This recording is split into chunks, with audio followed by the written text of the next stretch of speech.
জয় শ্রীকৃষ্ণ। রাধে রাধে। নমস্কার বন্ধুরা, বিশ্বাস ও ভক্তি চ্যানেলে আপনাদের সকলকে স্বাগত জানাই। নতুন বছরে 1432 বঙ্গাব্দে সকল বন্ধুকে জানাই শুভেচ্ছা, ভালোবাসা ও অভিনন্দন। বন্ধুরা, বৈশাখ মাস হলো ইচ্ছা পূরণের মাস, কারণ এই মাস হলো ভগবান শ্রী বিষ্ণুর মাস। আমাদের 12টি মাসের মধ্যে বৈশাখ, কার্তিক ও মাঘ মাসকে বলা হয় শ্রীহরি বিষ্ণুর মাস তথা মধুসূদন মাস। এই 3টি মাসের মধ্যে আবার বৈশাখ মাসকে বলা হয় ইচ্ছাপূর্তির মাস বা প্রাপ্তি মাস। বৈশাখ মাস সম্পর্কে বলতে গেলে বলা হয়, সত্য যুগের মতো যেমন কোনো যুগ নেই, বেদের মতো যেমন কোনো শাস্ত্র নেই, গঙ্গোত্রীর মতো যেমন কোনো তীর্থস্থান নেই, ঠিক তেমনি বৈশাখ মাসের মতো কোনো মাসই নেই। সে কারণে এই মাসের গুরুত্ব ও মাহাত্ম্য অনেকখানি। শাস্ত্র অনুসারে এই বৈশাখ মাসে কিছু কিছু বিষয় পালনের কথা বলা হয়ে থাকে। এইগুলি যদি মেনে চলা সম্ভব হয়, তাহলে আপনি যে প্রার্থনাই ভগবানের কাছে করুন না কেন, সেই প্রার্থনা নিশ্চিত রূপে পূরণ হয় বলে মনে করা হয়। বৈশাখ মাসে কি কি নিয়ম মেনে চলতে হয় সে বিষয়ে আগে থেকে আমাদের চ্যানেলে একটি ভিডিও দেওয়া আছে। আপনাদের যদি প্রয়োজন হয় তাহলে অবশ্যই ভিডিওটি দেখে নেবেন। ভিডিওর লিংক ডেসক্রিপশন বক্সে দেওয়া আছে। বন্ধুরা, আজকের ভিডিওতে তুলসী গাছে জল দানের মাহাত্ম্য, কিভাবে তুলসী গাছে জল দান করবেন, কোন মন্ত্র উচ্চারণ করে তুলসী গাছে জল দেবেন, তুলসী গাছে জল দেওয়ার সময় কি কি নিয়ম মেনে চলতে হবে, এই সকল বিষয়ে আলোচনা করব এই ভিডিওতে। তাই সম্পূর্ণ ভিডিওটি দেখার অনুরোধ রইল। শাস্ত্র অনুসারে তুলসী মহারানীর অনেক মাহাত্ম্য রয়েছে। তুলসীকে জল দান, তুলসী আরতি, তুলসী সেবা, তুলসী পূজা, তুলসী প্রদক্ষিণ প্রভৃতি অনেক অনেক মাহাত্ম্য আছে। এই বৈশাখ মাসে যে নিয়মগুলি মেনে চলতে হয় সেগুলির মধ্যে তুলসীতে জল দেওয়া, সেবা পূজা করা একটি প্রধান পালনীয় বিষয়। তুলসী দেবীর নিত্য সেবা, পুজো পদ্ধতি, প্রদক্ষিণ পদ্ধতি, মন্ত্র, এই সকল বিষয় নিয়ে বিস্তারিতভাবে আমার চ্যানেলে আগে থেকে একটি ভিডিও দেওয়া আছে। আপনারা যদি প্রয়োজন মনে করেন তাহলে এই ভিডিওটি অবশ্যই দেখে নিতে পারেন। ডেসক্রিপশন বক্সে ভিডিওটির লিংক দেওয়া আছে। বৈশাখ মাসে প্রতিদিন তুলসীতে জল দান করবেন, কারণ এই মাসে সূর্য মেষ রাশিতে অবস্থান করে। এই সময় সূর্যের উত্তাপ অনেক বেশি বৃদ্ধি পায়, সে কারণে এই মাসে তাপপ্রবাহ অনেক বেশি হয়।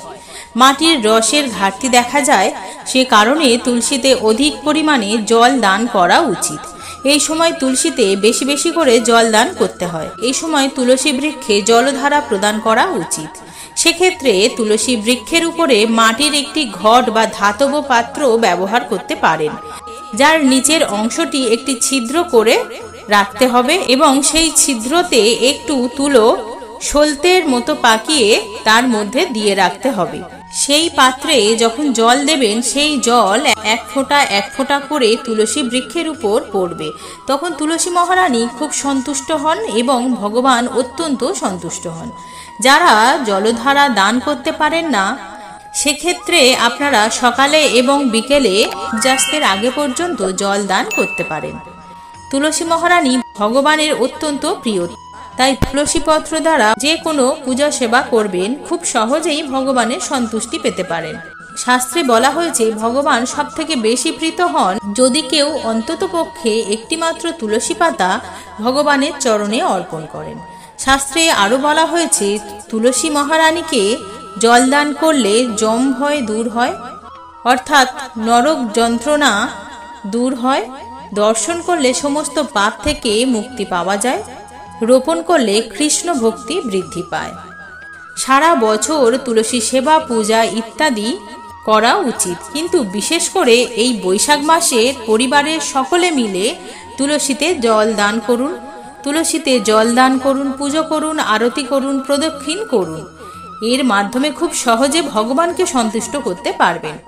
তুলসী মহারানীর উদ্দেশ্যে যখন আপনারা জল দেবেন, বেশ কয়েকটি নিয়ম আপনাদের মেনে চলতে হবে। প্রথম সেটি হলো অবশ্যই বৈশাখ মাসে সকাল সকাল স্নান সেরে তারপর তুলসী দেবীকে জল অর্পণ করতে হয়। ভিজে কাপড়ে তুলসী দেবীকে জল অর্পণ করা যাবে না। সন্ধ্যার পরে বা সূর্য ওঠার আগে তুলসী দেবীকে জল প্রদান করা যায় না। সেক্ষেত্রে সকালে সূর্য ওঠার পরে এবং বিকালে সূর্য ডোবার আগে আপনি জল দিতে পারেন।